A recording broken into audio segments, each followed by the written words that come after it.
Step 1, wake up early, gonna rise with the sun. Step 2, get some good, some food in you. Step 3, think real hard about what you wanna be. Step 4, everybody just do your thing. Wake up, today's gonna be a good day. Wake up, today's gonna be a good day. Wake up, today's gonna be a good day. Wake up, today's gonna be a good day. Wake up, today's gonna be a good day. Wake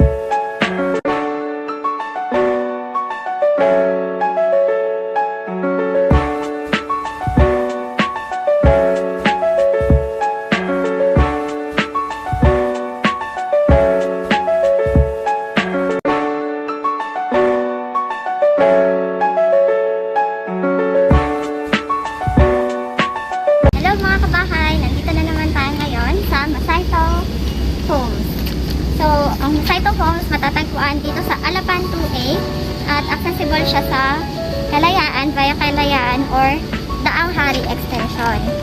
So, isa sa mga units nila is itong Dana floor area, 72 square meter with a minimum lot area of 80. So, tara na, tingnan natin yung itsura ng bahay. So, this is single attached and may balcony din po siya. Sobrang spacious po siya at malaki po yung carport niya. So even yung mga SUV is kasyang-kasya po.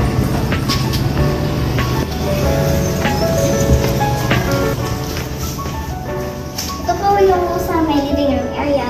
Yan, pwede nyo ilagay yung mesa nyo or yung sala set nyo. And then ito naman po is yung dining area. So this is a dress up. But this one, kasama na po ito sa pag-turnover. Ito siya, nagiging turnover niya. Also, dito po, may space pa po kayo dito na you can utilize. And may malaki po tayong toilet and bath na magagamit dito sa baba. Then, dito naman po sa labas, is yung additional space. So, malaki at malawak po yung space na yan. Yan. So, very, pwede po siyang ma-expand.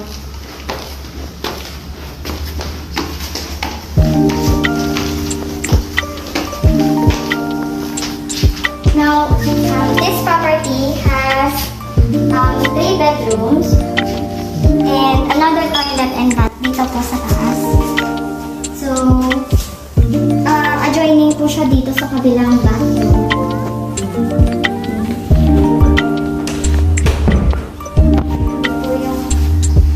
Ito po yung isa. Okay, pwede mo ilagay dito yung sa kids mo.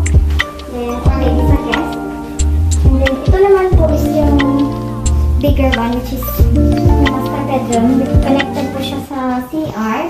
And then, adjoining is yung sa may balcony. So, ayan po siya. So,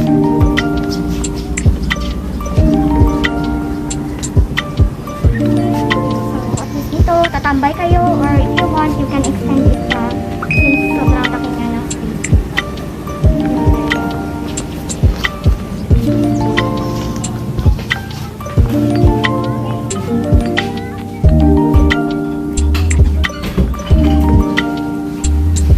And then of course, ano na po ito, vinyl po dito sa taas. Ganito na po siya pagkadating may partition na po siya. So, technically, lalagyan mo na lang ng mga gamit niyo. Over here, you can also utilize this for another bed, maybe a guest room or para sa baby or storage. Yan. Ganito po siya. Yan. So, malaki po yung space dito sa taas. Vinyl ang gamit and then metal steel po yung pwede pagkakalan.